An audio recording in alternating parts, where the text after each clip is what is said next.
అందరికీ నమస్కారం. సెప్టెంబర్ 17వ తారీఖున ప్రజాపాలన దినోత్సవాన్ని రాష్ట్ర వ్యాప్తంగా ఘనంగా నిర్వహించుకోవాలని మన తెలంగాణ ప్రభుత్వం నిర్ణయించింది. ఈ సందర్భంగా మన ఆర్మూర్ పట్టణంలోని మున్సిపల్ కార్యాలయంలో సెప్టెంబర్ 17వ తారీఖున ప్రజాపాలన దినోత్సవాన్ని ఘనంగా అధికారులు మరియు గౌరవ కౌన్సిలర్లు నాయకులతో కలిసి నిర్వహించుకోవడం జరిగింది. మరి తెలంగాణ రాష్ట్రం ఏర్పడిన తర్వాత గత ప్రభుత్వాలు సెప్టెంబర్ 17వ తారీఖున ఎలాంటి కార్యక్రమాలు కూడా చేపట్టలేదు.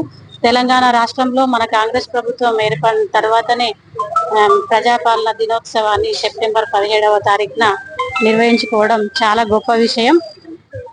ప్రజా సంక్షేమమే కాంగ్రెస్ పార్టీ ముఖ్య ఉద్దేశం కాబట్టి ప్రజల అభివృద్ధి సంక్షేమమే ధ్యేయంగా కాంగ్రెస్ పార్టీ ముందుకు వెళ్తుంది. మరి అదే విధంగా గౌరవ ముఖ్యమంత్రి వర్యులు రేవంత్ రెడ్డి అన్న గారు, అలాగే కాంగ్రెస్ పార్టీ ఆర్మూర్ నియోజకవర్గ ఇన్ఛార్జ్ వినయ్ రెడ్డి అన్న గారి సహకారంతో మన ఆర్మూర్ పట్టణాన్ని కూడా అన్ని విధాలుగా అభివృద్ధి చేసేందుకు మా వంతు కృషి చేస్తాం.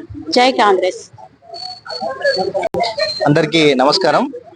ఈరోజు ప్రభుత్వ ఆదేశాల ప్రకారం మనము సెప్టెంబర్ 17వ తారీఖున ప్రజాపాలన దినోత్సవంగా మన ఆర్మూర్ పట్టణంలో నిర్వహించుకోవడం జరిగింది. జిల్లా కలెక్టర్ కార్యాలయాలతో పాటు మండల కార్యాలయాలు అలాగే మున్సిపల్ కార్యాలయాల్లో కూడా ప్రజాప్రతినిధులతో పతాకావిష్కరణ గావించాల్సిందిగా మనకు ప్రభుత్వం ఆదేశాలు ఇవ్వడం జరిగింది.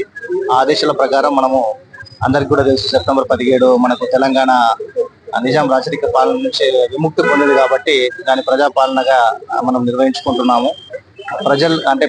మనకు ఒక రాచరికం నుంచి ప్రజాస్వామ్య వైపు మన ప్రభుత్వం అనేది ఏర్పడింది కాబట్టి సెప్టెంబర్ 17ను మనం అలా ప్రజాపాలన దినోత్సవంగా నిర్వహించుకుంటున్నాము. ఈ రోజు గౌరవ చైర్పర్సన్ గారితో మన మున్సిపల్ కార్యాలయంలో జాతీయ పతాక ఆవిష్కరణ కావించడం జరిగింది. ఈ కార్యక్రమానికి మన వైస్ చైర్మన్ గారు అలాగే కౌన్సిలర్లు మున్సిపల్ సిబ్బంది అందరూ కూడా హాజరయ్యి ప్రభుత్వ ఆదేశాల ప్రకారం ఈ కార్యక్రమాన్ని నిర్వహించుకోవడం జరిగింది.